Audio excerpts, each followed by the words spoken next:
Welcome to Spidell's Federal Tax Minute. I'm your host, Catherine Sedan, and this week we're covering a filing exception for Schedules K-2 and K-3 for certain domestic partnerships. We'll be covering this new exception in detail at our Federal Tax Update webinar on January 5th and 6th. You can see a full list of topics covered and get registered at spidell.com. The updated draft partnerships Schedule K-2 and K-3 instructions for the 2022 taxable year include a new domestic partnership filing exception that provides filing relief for qualified domestic partnerships. The draft S Corporation K-2 and K-3 instructions have not yet been released. We think the S Corporation instructions will mirror the partnership instructions as they did last year. The domestic filing exception is welcome relief for tax professionals working with most domestic partnerships.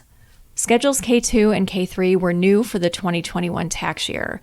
Initially, it was believed that most domestic partnerships and S corporations would not be required to file these schedules if they had no foreign activity or foreign partners or shareholders. But at the beginning of the filing season, in the final form instructions, the IRS made it clear that even these entities would have to file Schedules K-2 and K-3 if any of the partners were claiming the foreign tax credit on Forms 1116 or 1118. Because of the uproar generated by this last-minute requirement, the IRS provided some transitional relief to qualified partnerships for the 2021 tax year only.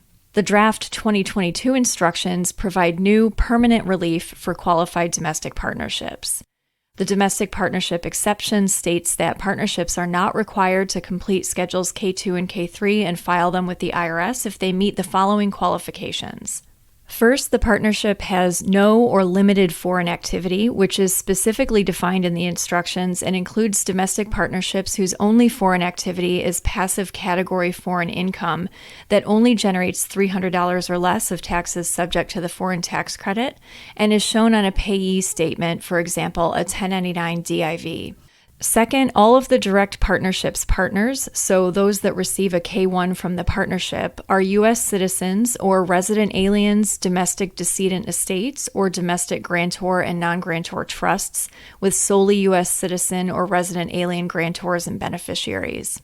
Third, the partnership sends specific notification to the partners by 2 months before the entity's filing due date without extensions, which is January 15th for calendar year taxpayers. Spidell has drafted a sample notification and will begin sending it to registrants of our tax update webinars and seminars this week. And the last requirement is that no partners specifically request Schedule K-3 from the partnership by 1 month before the entity's filing due date without extensions, which is February 15th for calendar year taxpayers.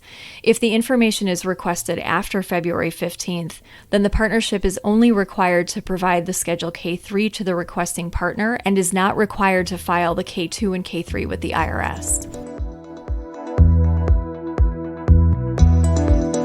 If a partnership has an entity partner other than qualifying estates and trusts, then it's not eligible for this new filing exception. In these cases, the partnership is only exempt from the K-2 and K-3 filing requirement if it has no foreign activity, no foreign partners, and can establish that none of its partners will need a K-3 to complete their tax returns. Remember that one of the most common reasons a partner may need the K-3 is if the partner is claiming a foreign tax credit on Form 1116. If a partner requests the Schedule K-3 from the partnership prior to February 15th for calendar year taxpayers, the partnership is required to complete the Schedules K-2 and K-3 only with respect to the parts and sections relevant to the requesting partner, for example, Part 3 for the foreign tax credit limitation. If you're looking to build your trust business, Spidell is offering 7 webinars focused on preparing and understanding trust returns. You can order single courses or all 7 at a discounted rate by going to spidell.com and clicking webinars. That's all for this week. Join us next time for another episode of Spidell's Federal Tax Minute.